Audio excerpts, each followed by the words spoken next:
वन्दे ब्रह्मपुराधिपं श्रीसहजानन्दं च मूलाक्षरम् श्रेयस्कारणसद्गुणैकनिलयम् श्रीप्रागजिह्वावत ब्रह्मोपासनधारकं गुरुहरिं यज्ञं तथा योगिनं प्रीत्येवं प्रमुखं महन्तमनिशम् श्रीजीस्वरूपं बुधा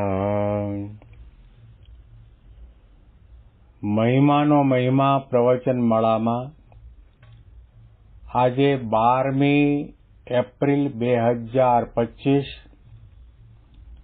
શનિવારના દિવસે તમામ સંતો હરિભક્તોને મારા સાષ્ટાંગ પ્રણામ. જય સ્વામિનારાયણ. હેપી વચનામૃત દ્વિશતાબ્દી મહોત્સવ. હેપી પ્રમુખ સ્વામી મહારાજ શતાબ્દી મહોત્સવ. હેપી હનુમાન જયંતિ મહોત્સવ. છેલ્લા ઘણા દિવસોથી આપણે ગઢડા અંત્યનું 24મું વચનામૃત સાંભળી રહ્યા છીએ, જેમાં શ્રીજી મહારાજે પોતાની સામે બેઠેલા સંતો હરિભક્તો અને બાઈ હરિભક્તોમાંથી કેટલાક ભક્તોના નામનો ઉલ્લેખ કરી એમનામાં રહેલા ઘણા બધા ગુણોમાં જે વિશિષ્ટ ગુણ હતો એ ગુણનું સભામાં બેઠેલા સંતો હરિભક્તોને મહારાજ પોતે દર્શન કરાવે છે. અને એ દર્શન કરાવવા પાછળના ઘણા કારણોમાંનું એક કારણ એ છે કે મહારાજ આના દ્વારા એમ કહેવા માંગે છે કે આ બધા ગુણો મને ગમે છે અને આ ગુણોના કારણે જ ભક્તમાં ભક્તપણું છે. આ ગુણોના કારણે જ ભક્તોનો મહિમા છે, સંતોનો મહિમા છે, બાઈ હરિભક્તનો મહિમા છે. દાદા ખાચરને વિશ્વાસનું અંગ છે, રાજબાઈને ત્યાગનું અંગ છે, જીવુબાઈને શ્રદ્ધાનું અંગ છે, લાડુબાઈને ભગવાન સ્વામિનારાયણની પ્રસન્નતા પ્રાપ્ત કરવી એ અંગ, એવી જ રીતે નિત્યાનંદ સ્વામીને પણ મહારાજની પ્રસન્નતા પ્રાપ્ત કરવી એ અંગ છે. અને બ્રહ્માનંદ સ્વામીને સત્સંગની મર્યાદાનો કોઈ રીતે ભંગ ન થાય એવો એમનો હંમેશના માટે આગ્રહ રહ્યો છે, એ અંગ છે. હવે આગળ આપણે વાંચીએ છીએ, અને મુક્તાનંદ સ્વામીને અમારી પ્રસન્નતા કરવી તથા અમારો વિશ્વાસી એ અંગ. આગળના ભક્તો સંતોના એક ગુણનું દર્શન કરાવ્યું. મહારાજે મુક્તાનંદ સ્વામીના 2 અંગોના દર્શન કરાવ્યા. નિત્યાનંદ સ્વામી અને ત્યાર પછી લાડુબા, એમને જે ભગવાનને રાજી કરવાની દ્રઢતા અને પ્રસન્ન કરવાની ભાવના છે, એવી જ પ્રકારનો ગુણ મહારાજે મુક્તાનંદ સ્વામીના સાધના માર્ગમાં પણ બતાવ્યો. મુક્તાનંદ સ્વામી શ્રીજી મહારાજ કરતા ઉંમરમાં 22 વર્ષ મોટા હતા. અને જ્યાં સુધી શ્રીજી મહારાજને રામાનંદ સ્વામી મળ્યા નહોતા, જ્યાં સુધી રામાનંદ સ્વામીએ મહારાજને દીક્ષા આપી નહોતી, જ્યાં સુધી રામાનંદ સ્વામીએ મહારાજને ધર્મધુરા સોંપી નહોતી, ત્યાં સુધી મહારાજ સહજાનંદ સ્વામી મહારાજ પોતે મુક્તાનંદ સ્વામીના શિષ્ય તરીકે રહ્યા છે.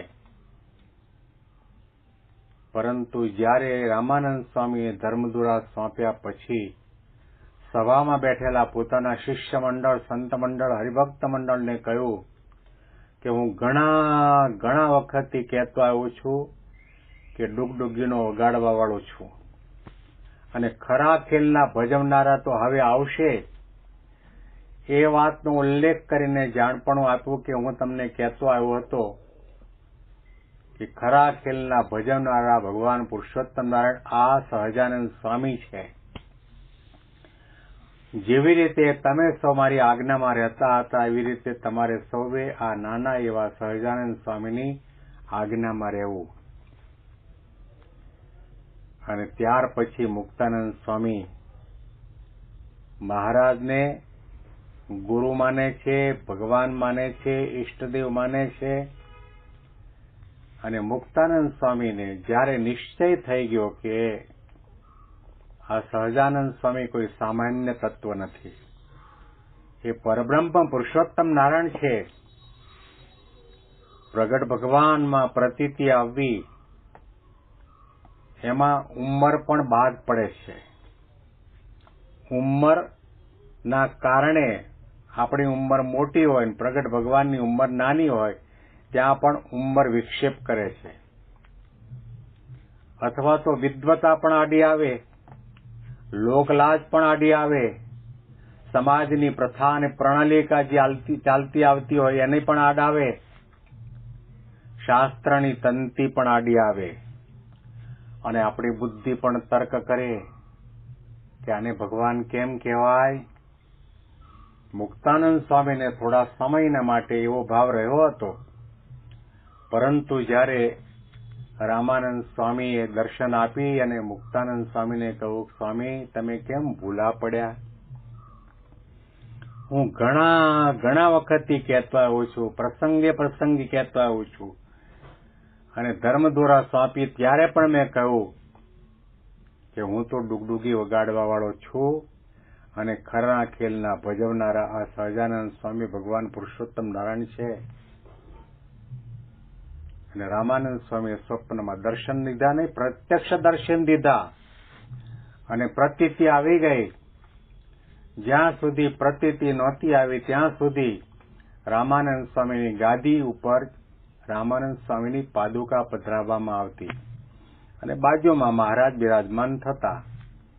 પરંતુ જ્યારે રામાનંદ સ્વામીની આજ્ઞા થઈને આદેશ થયો કે તમે કેમ માનતા નથી, આ સાક્ષાત પુરુષોત્તમ નારાયણ છે, હું પણ એનું ભજન કરું છું, હું પણ એની ઉપાસના અને ભક્તિ કરું છું. અને પ્રતીતિ આવ્યા પછી, વિશ્વાસ દ્રઢ થયા પછી એ આવળના ફૂલની માળા બનાવી અને મહારાજ જ્યાં હતા ત્યાં આવ્યા. આજુબાજુ સંતો હરિભક્તો પણ હતા, અને ગુરુની ગાદી ઉપર રામાનંદ સ્વામીની પાદુકા પધરાવી હતી. એ પાદુકાને બાજુ ઉપર મૂકી મહારાજે, રામાનંદ સ્વામીએ, મુક્તાનંદ સ્વામીએ મહારાજને બથમાં ઘાલી ભેટી અને ઉઠાવીને રામાનંદ સ્વામીની ગાદી ઉપર બિરાજમાન કર્યા. ત્યારે મહારાજે કહ્યું, મુક્તાનંદ સ્વામી આ તો ગુરુની ગાદી કહેવાય, માટે અમારાથી આના ઉપર ન બેસાય. ત્યારે મુક્તાનંદ સ્વામીને કહેવામાં આવ્યું, મહારાજે કહ્યું, સ્વામી આ તો ગુરુણામ ગુરુ હો. મુક્તાનંદ સ્વામી કહ્યું, તમે તો ગુરુના પણ ગુરુ છો. અને પછી જય સદગુરુ સ્વામી આરતી ઉતારી. જ્યારથી મહારાજ કહે છે સત્સંગમાં આવ્યા ત્યારથી ચડતો ને ચડતો રંગ 114 પ્રકરણ ફેરવાય, તમામની અંદર મુક્તાનંદ સ્વામી સૌથી આગળ રહ્યા છે. મહારાજે જુદા જુદા પ્રકરણો અમુક સમયે બદલતા રહેતા. ટાટ પહેરવું, ગોળો ખાવો, અપમાન થાય ત્યાં આગળ જવું, માન થાય ત્યાંથી હાલી નીકળવું, ને નિંદા સહન કરવી, અપમાન સહન કરવું, દરેકનું હિત થાય એવું ચિંતન કરવું. અને તે વખતે મુક્તાનંદ સ્વામી બહુ મુમુક્ષુતાવાળા હતા, સંત હતા, અને આપણે તો આ લોકની અંદર કહીએ, બાકી એ તો અક્ષરધામના મુક્ત હતા. મુક્તાનંદ સ્વામી વિચાર કરો કે મહારાજ અલમસ્ત જાતિ છે, આજે આ પ્રકરણ ચલાવ્યું, આજે આ નિયમ આપ્યો. એવું પણ બને કે 2 દિવસ પછી કે અઠવાડિયા પછી મહારાજ એવો નિયમ જાહેર કરે કે હવે તમામ સંતોએ લીમડો વાટીને ઘૂંટીને પીવો. એમાં હું પાછો ન પડું એટલા માટે શરૂઆતથી એમણે ટ્રેનિંગ ચાલુ કરી દીધી અને એ લીમડો લાવી લીમડાના પાંદડાની અંદર પથરાને ઉપર નાખી લહોડતા અને લીમડાનો રસ પોતે પીતા. આજની તારીખે પણ બંધિયાના મંદિરમાં એ મુક્તાનંદ સ્વામીનો પ્રસાદીનો આ પથ્થર પણ છે અને જ્યાં આગળ એ પીતા હતા એ બધી દ્રશ્યની સ્મૃતિ પણ છે. મહંત સ્વામી મહારાજ ઘણી વખત કહે કે એ પથ્થરને એવો ઘસ્યો, લીમડો એટલો બધો ઘસ્યો કે અંદર ખાડો પડી ગયો. લીમડાની સાથે સાથે પથ્થર પણ ખાધો છે, કારણ કે અમને એક જ તમન્ના હતી, મારે મહારાજને રાજી કરવા છે. પ્રગટ ભગવાનને રાજી કરવાનું જે તાન છે ને એમાં સાધના સર્વ આવી જાય છે, શાસ્ત્ર માત્રનો સાર આવી જાય છે, એમાં કંઈ જ બાકી રહેતો નથી. આધ્યાત્મિક માર્ગની અંદર તમામ સંતો હરિભક્તોને અલગ અલગ પ્રકારના અંગ હોય. આજે હનુમાનજી મહારાજનો પ્રાગટ્ય દિન છે. હનુમાનજીને દાસત્વ ભાવનું અંગ છે. એમનામાં કેવી શક્તિ, કેવી સામર્થ્ય, આખી 400 ગાંવની ખાડી જે સમુદ્ર ઓળંગીને છલાંગ મારીને પોતે લંકામાં ગયા, લંકા હળગાવી, સીતાજીની શોધ કરી, સીતાજીને રામનો ભેટો કરાવ્યો અને જ્યારે શલ્ય વાગ્યા યુદ્ધના મેદાનની અંદર તે વખતે કહેવામાં આવ્યું કે આ શલ્ય જો કાઢવા હોય તો ગંધમાદન પર્વત ઉપર વૈશલ્યકરણી ઔષધિ છે તે લઈ આવો. તો જાય કોણ? તો હનુમાનજીને મોકલ્યા. છલાંગ મારીને પહોંચ્યા.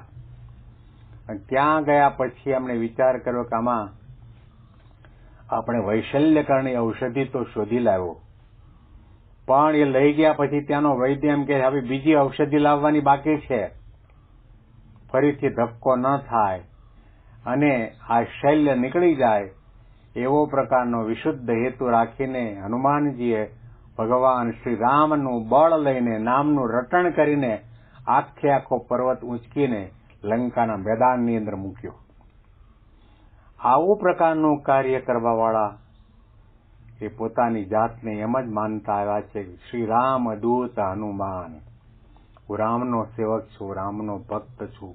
દાસત્વ ભક્તિ તો હનુમાનજીની કેટલા મોટા ભવ્ય કાર્ય કર્યા, સેવા કરી, ભક્તિ કરી, આજ્ઞા પાળી, સીતાજીની શોધ કરી, બ્રહ્મચર્યનું પાલન કરે, તેમ છતાં પણ એમનું દાસત્વ ભાવ છે. આજની તારીખે પણ આપણે યાદ કરીએ છીએ.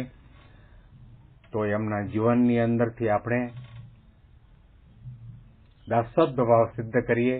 હનુમાનનો અર્થ એ થાય છે માનમ હંતિ એથી હનુમાન, જેણે પોતાના માન અહંકારને હણી નાખ્યા છે, જે નિર્માની બની ગયા છે, દાસ બની ગયા છે, એવા હનુમાનજી મહારાજના ચરણ કમળમાં આપણે કોટી કોટી વંદન કરીએ.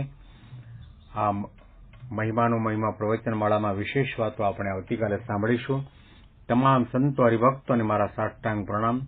જય સ્વામિનારાયણ.